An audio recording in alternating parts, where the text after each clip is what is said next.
Hi guys, in this tutorial I will show you how to paint this beautiful golden key realistically in watercolor. As always, I've provided you with the reference photo, the drawing, and a list of materials, all of which are downloadable on my website.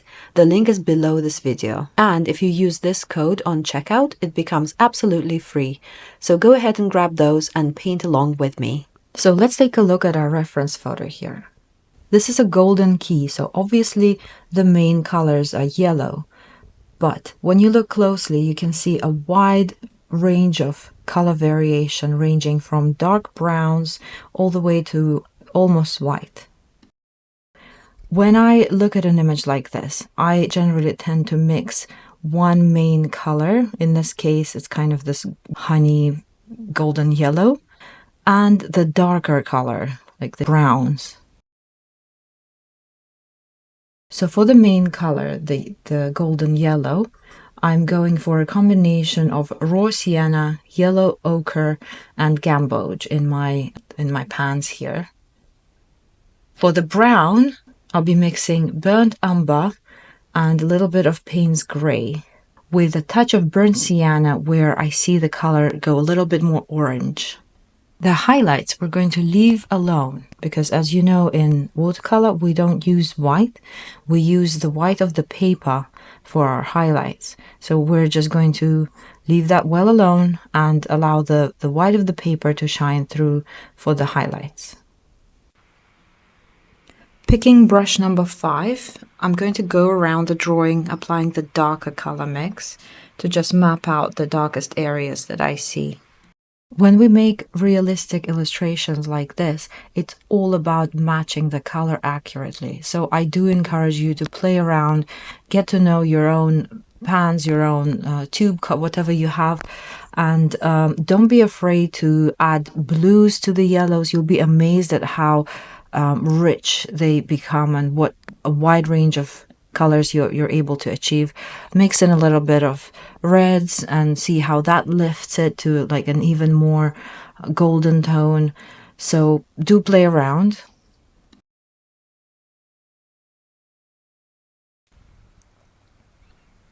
So I can see that I'm running out of color here.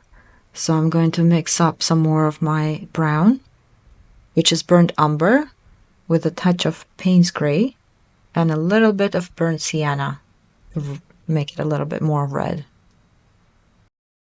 Testing it out on some scrap paper.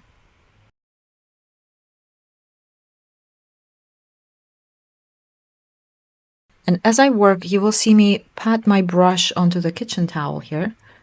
This happens when I pick up a little too much paint, and it's a nice way to control the amount of moisture you have on your brush.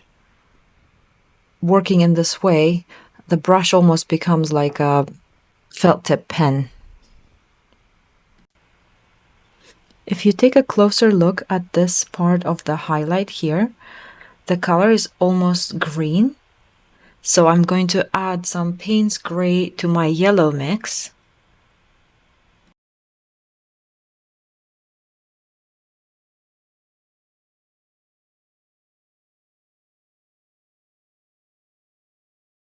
Looking at my reference photo again, I can see that some of the color here is more red than brown. So I'll be adding a little more of the burnt sienna to that mix. And this is kind of the entirety of our process here, is looking really carefully at the reference photo and trying to match the colors to the best of our ability. This part of the metal surface of the key is full of tiny little scratches, which I think is beautiful, and I'm trying to replicate that using my brush strokes, following form and building this texture. Even though we've matched the color really well, the color that you see apply on paper shows up much lighter than what it is on the reference photo. That's because watercolor is transparent and it will take several glazes of it to build that intensity.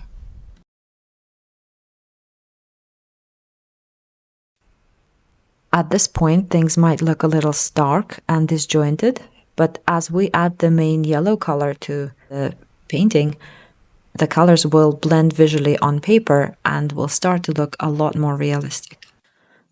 Just trust the process. Looking back at my reference photo again, I can see that we have a softer gradation of color in this area. So I think it's a good opportunity for us to try a wet and wet technique. To do that, I'm just going to grab some water onto my clean brush and glaze over this section of the key. So it's just a very thin layer of water. And before that dries, I'm going to drop in some of my dark brown paint. Because the surface of the paper is wet, the paint splays out, creating this soft, fuzzy edge, which then, if the paint spreads to where I don't quite want it to go, I can mop that up with a clean, wet brush, offloading the excess onto the kitchen towel. When you do this, just be careful and steer clear of the part where your highlight would go.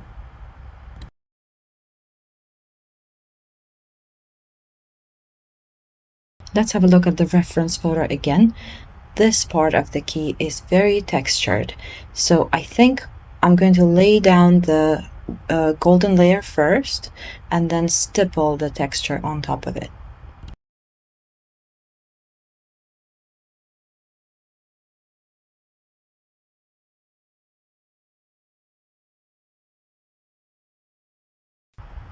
I'm going to be careful and stay away from the very edge here where the key has been cut, and there is a whole other highlight there that we're going to look at later.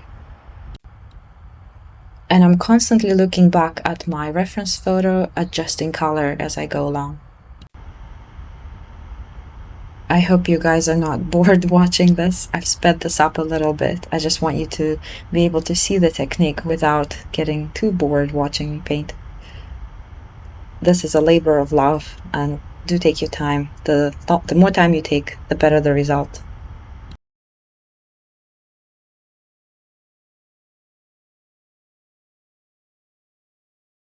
Now that we've mapped out all of our highlights and the darker areas in the key texture, it's a good time to remove any remaining pencil marks.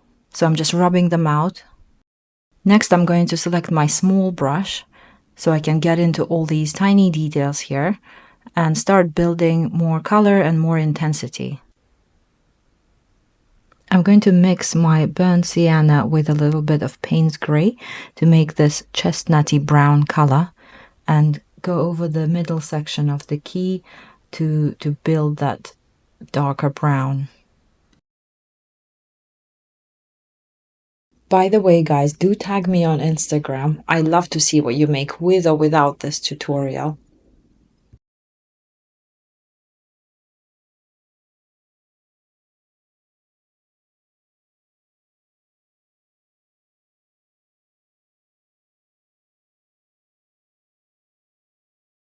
Skipping ahead a little bit here because I really want to keep the length of this class manageable.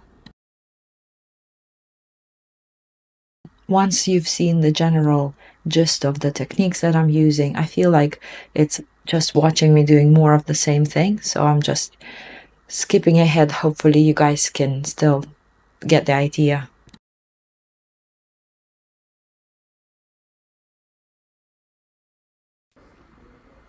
The success of this section of the key really depends on the amount of contrast you manage to achieve between the darkest of the darks and the brightest of the highlights.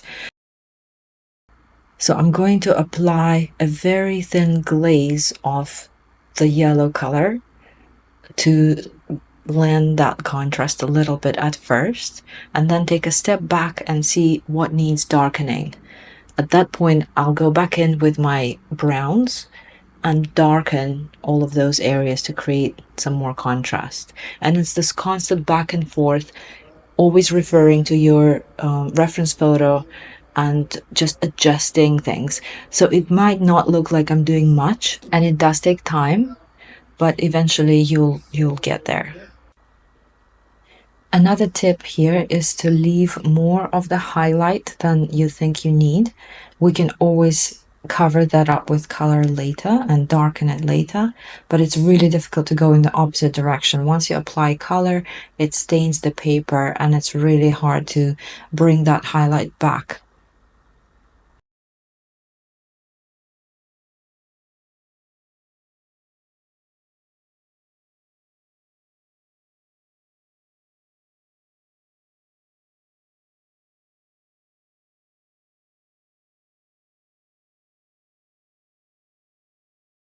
Adding some yellow again. You can see the amount of paint picking up is very minimal.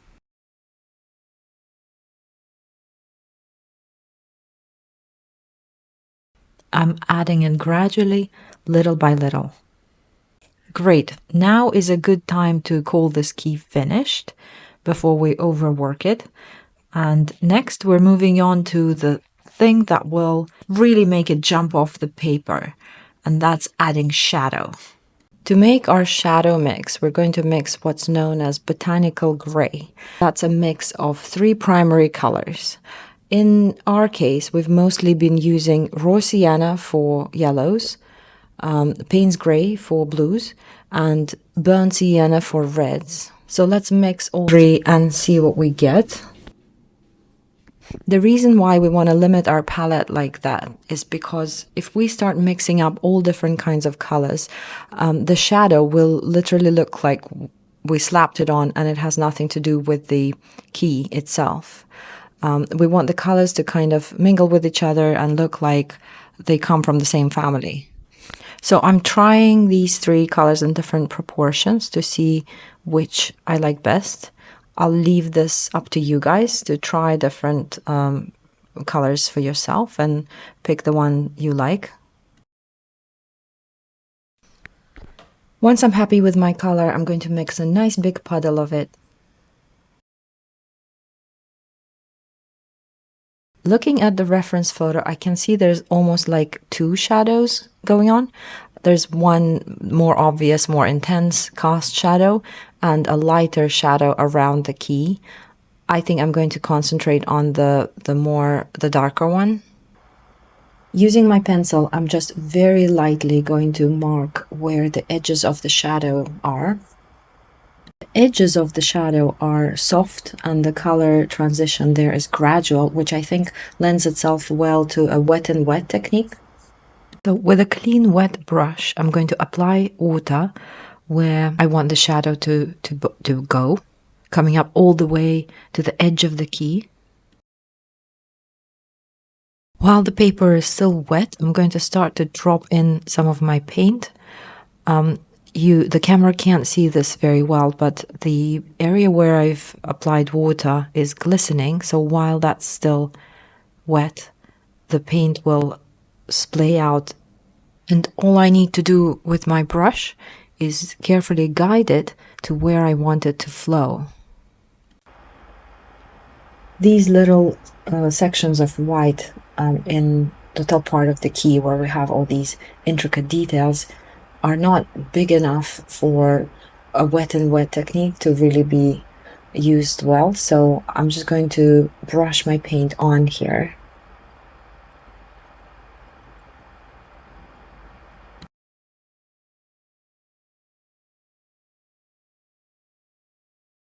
And you constantly see me tap my brush onto the kitchen towel.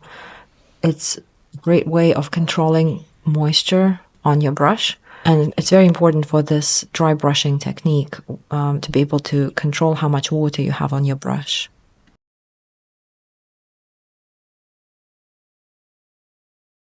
So I'm picking up paint in very small amounts, gradually building depth.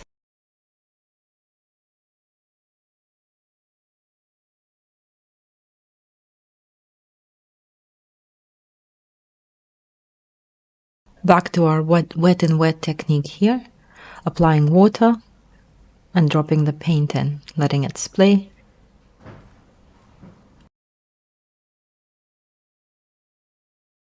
I'm going to speed this part up so you get the general idea of how I build up this area.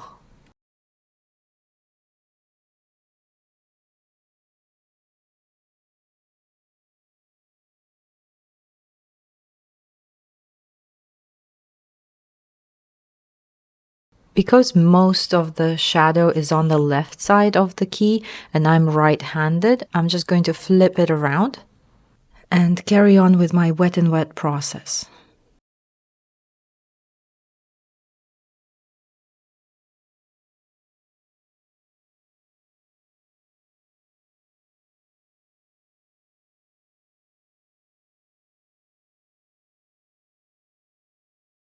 When the water dries and leaves a hard edge, use a clean damp brush to sort of like tickle the paper and it will soften it. That's it, guys. I hope you've enjoyed this and I really look forward to seeing what you paint.